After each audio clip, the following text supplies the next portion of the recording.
Hello, this is Angela here from Soul Tarot, and welcome to your weekly energy reading for the 27th of January to the 2nd of February 2020. Every Sunday at 7 p.m. Australian Eastern Standard Time, I release a video on YouTube, Soul Tarot with Angela. So that will give a reading for the week ahead of 1, 2, and 3, and a collective reading. And thank you to all the people on my Facebook page, Soul Tarot with Angela, who've selected a card this week.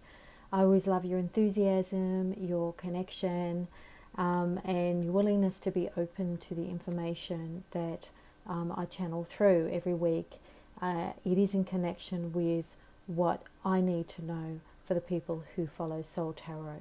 So this message is for you every week. Before I go into each card, I usually do a quick astrological rundown of highlights. Now, last week we had a bit of a crazy new moon. I know that I was feeling a little bit tense with Uranus kind of hanging around, squaring the moon. They're just kind of unpredictable emotions just sort of popped out of nowhere, like, insecurities and mad sort of emotions. So I was definitely feeling a little bit unhinged, that it kind of just went very quickly, it passed quickly. Now, today, when I'm recording this till 26, and you'll feel it into tomorrow, we've got a Venus square Mars. And what that normally does when you're having when we're having a transit, it normally means that because Mars is very much about action, it's also very sort of, creates a lot more passion in the bedroom. So sometimes the Venus, because it rules love, there can be maybe some competitive sexual tension. But if you've got a healthy relationship and you've got good egos, it really isn't going to do a lot. But, you just make sure also, if you're dating, not to lower your standards or put yourself at risk because you really want to have sex or you're feeling lustful. So, you might be more tempted, if you haven't had a relationship for a while or been in, connected for a while, that to kind of launch straight into an affair, but it won't necessarily last with this particular transit. Sometimes this transit can be a little bit, because Mars rules, that passion. It can be a little bit angry at times. So it's really good to kind of get into your self-control. Compromise is very important because of the Mars thing, and Venus will be able to help that. If you've got frustration, sometimes it's really good to release that through physical exercise. So you can channel this energy also into creative work. But I would usually feel that with this particular transit, it's really important to get outside and move your body, or go to a dance class, or go dancing with the girls, or do something, but just release any pent up either sexual frustration or just frustration energy, because you're just feeling more kind of tense, or just more kind of passionate, and frustrated. So it's really good to release that. And if you can't dance or anything, just do yoga poses that kind of work on those lower chakra areas where we sort of do hold that frustration and that tension. Okay, so I hope that's helped. So I'll get into the reading now, 1, 2, or 3. So thanks again for everyone who has selected a card on Soul Tarot with Angela. And if you are reading this or listening to this, please give a thumbs up if it's for you. Share, comment, subscribe. All right, number 1 card, Knight of Gabriel. And Gabriel represents wands. Now, these are the Archangel Power Tarot cards by Radley and Valentine. Now, this is about a really good time to take action. So you could be feeling more bold than usual, more courageous. You just got that extra zip of confidence. Some kind of like real passion for a cause. It always pays to think things through thoroughly, even if you just want to move ahead with speed. But once you have done that, then it's urging you to move forward. It's now the time to act. So part of you actually knows instinctively what you need to do when it comes to a certain creative issue. I feel like a lot of it's to do with career matters for you people or your own business. So sometimes this can also indicate, this card, that some matter, some issue might come up really urgently that will require focus and quick attention. And even it can represent someone in your life, someone who's either a strong female, a strong male, because you know this can be androgynous, one or the other, that will bring energy into a situation to assist you. So, you know, they could give you quick advice that you think, oh yeah, well, that's a good idea, I should act on that, or they'll come in and help you in some way. But regardless, this is just a card that means something's going to happen quite quickly and you're going to feel more courageous and, you know, move something forward this week. Okay, so that's card number 1. I hope that's made sense for those people who picked number 1.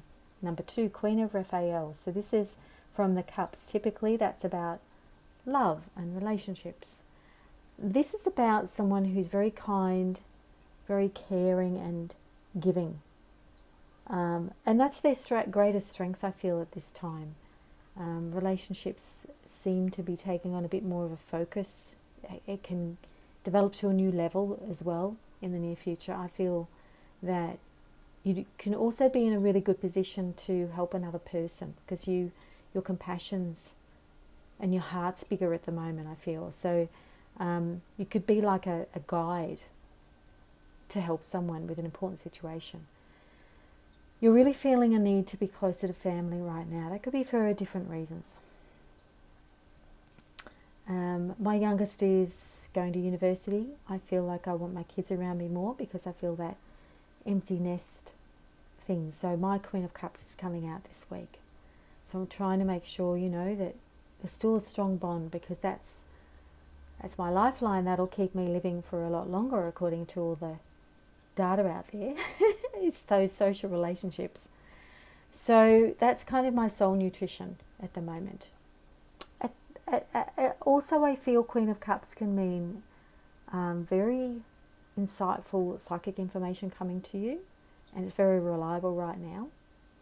And if this isn't you, then it's someone around you, someone who's loving, who's nurturing, and who can assist you with something that's close to your heart. The other message, the last one I would say, is the Queen of Cups can be a bit of an overgiver. So if this is you, this is a message for you especially, make sure you're practicing that self-love before you're giving to others. You know, maybe you do overgive at times. And as mums, you know, we can all be guilty of that sometimes and we forget about ourselves. So that's number 2. Number 3, 9 of Gabriel. That's the Wands card as well. Right, so this card I feel can come up when we're starting to get a bit like tired on our journey. We're trying to achieve something and we're losing a bit of courage. This is trying to tell you that it's not very long before you're going to reap the rewards, but it's telling you keep going, stay on your path, stay determined, stay brave, because it's more important now more than ever. Because the journey has been long and you've achieved so much. Everything that you've done is so valuable, so protect what you've created. Your position is secure. So don't feel like it's all going to fall apart because you have worked for it. And I feel, you know, continue to have that confidence in yourself. It's very easy to give up just when we're about to see results. You know, it's a little bit like, when's love going to come into my life? I'm meeting all these online people online, these guys. Oh, that's it. Had enough. I'm giving up. And the last one you talk to is the one. You know, sometimes it's just like, okay, well, that's it. I'm giving up. And that whole energy of giving up can sometimes drive someone towards you, or, you know, because almost like the energy of putting so much effort in, even though this card is one of keep going, keep on having that effort. It's just keep confident, keep the faith, because you are going to reap the rewards. It's almost like this is the last bastion before you smell and see that success that you've been waiting for. So stick to the plan, that's what it's saying to me, and don't give up now. Alright, so what I'm feeling here for the whole week, if you were to look at the whole week, the energy the energy for this week, I feel is very much to do with moving forward and using your heart to do that, because I feel like there's a part of some of you people who've applied to these 3 cards where you really want to move forward and you've got the courage to do so, but there's a part of you that is potentially using your energy, caring too much about other things that are going on and other areas of your life, you know, love and all of that sort of thing, which is very important, by the way. But it's kind of getting into that love energy for yourself and staying confident and valuing what you do. Again, I just keep getting this, you know, I'm just being channeled this message of value, you know, be confident, you know, trust any psychic information coming through about what you're doing. Be understanding and love yourself. And value what you've done here. You know, stay determined, move forward. Don't give up. So they're the messages that I'm getting for this week. I hope this has really helped. Give me a thumbs up if this is for you. Please feel free to share, comment, subscribe, and I hope you have a wonderful week ahead. Bye for now.